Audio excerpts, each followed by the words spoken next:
Hi, and welcome to another edition of Marty's Home Cooking. Today we're going to make marinara sauce. I have my onions already chopped up and my garlic, and my pan is heated. So I'm just going to put these in the pan, brown them up a little bit, saute them actually.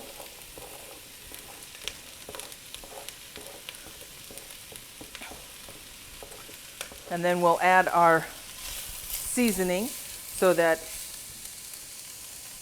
we get a nice flavor going for our base. And we'll be back. Okay, we're back, and I sauteed one onion and then 4 garlic cloves we're going to add to that,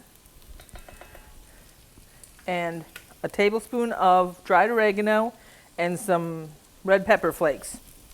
The red pepper flakes, you can make it as spicy as you want or as mild as you want. You don't have to use them. They just add a nice flavor. And you just saute this up for the aroma so that you're not burning the garlic for about a minute, maybe a little over. Sure smells good.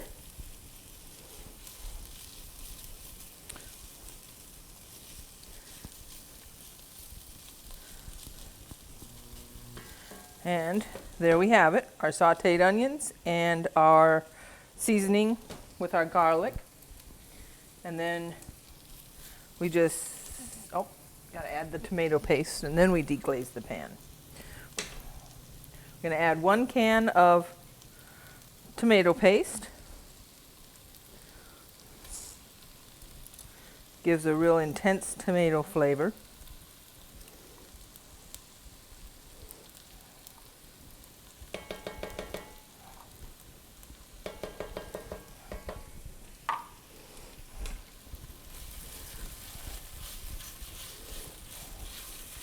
Just stir that around a little bit, mix it all together.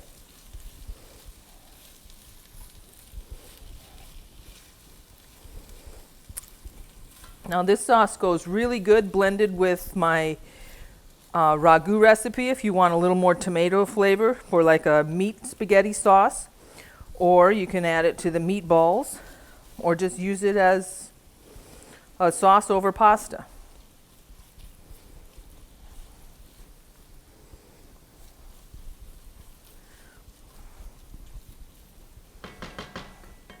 And there you see we've mixed our tomato paste in with our onions and garlic, and then we're going to add 1 cup of red wine.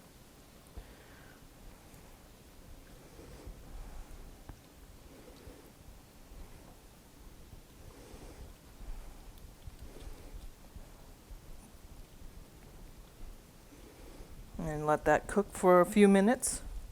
So we'll be back. Okay, we're back, and you can see how the mixture with the wine and the tomato paste and the onions all kind of blended together here. Oops. And we're going to add our cup of water.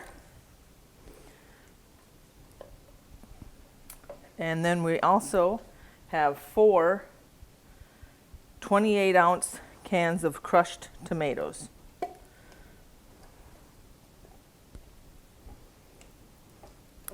Now I do divide this recipe up for marinara in the freezer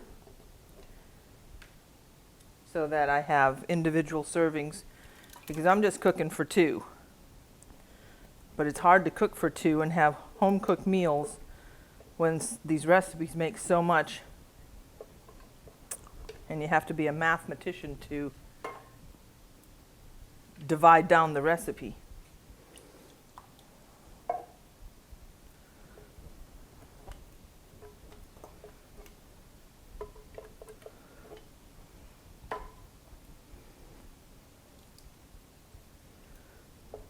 There we go. And then this just simmers for 45 minutes to an hour and makes the house smell really good. And then we add a little bit of Parmesan cheese and some basil, a little salt and pepper. And then there's some tricks to the acidity that sometimes tomato sauce can kind of have, and I'll share with you what I do. I learned that in reading some science book about some cooking. So with that said, we'll be back. Okay, we're back, and the sauce has simmered for about 45 minutes to an hour, and it smells absolutely delicious. We're going to add our cheese. It's about 1 cup of cheese to our sauce.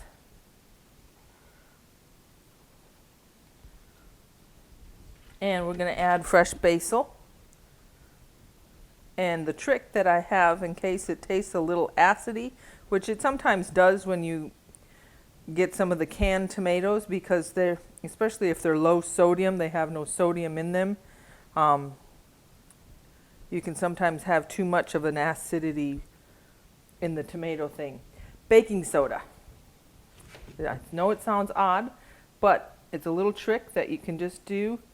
And I just get a little bit on the end of a knife, and you just put a little bit in there. Does not take much. I suggest that you just do a little bit at a time. It helps to balance out, and you can see how it bubbles up a little bit. But it does balance out that acidity, and it really smooths out the sauce. We also have about half a cup of fresh basil. And then you can, if you want to, put a little bit of sugar in the sauce. If you want a little sweeter tasting sauce. I recommend that you always taste it first, just to get an idea what it is. And then here we just add our basil.